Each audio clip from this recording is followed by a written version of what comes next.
السلام علیکم، میں نمرہ شہاب اور آپ دیکھ رہے ہیں فلائی نیوز۔ نواب شاہ سے رپورٹ کر رہے ہیں رضوان قاضی۔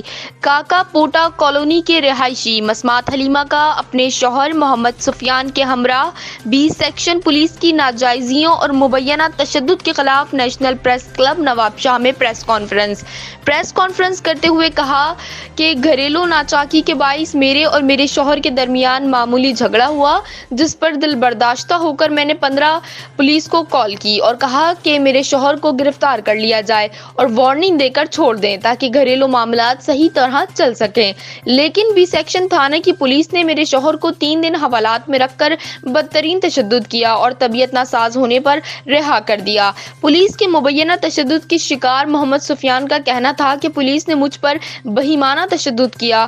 پولیس اہلکاروں نے نشے میں دھت ہو کر مجھے شدید تشدد کا نشانہ بنایا، جس کے بعد میری آنکھ ضائع ہو گئی۔ گھر کا واحد کفیل ہوں، میرے علاوہ کمانے والا کوئی نہیں۔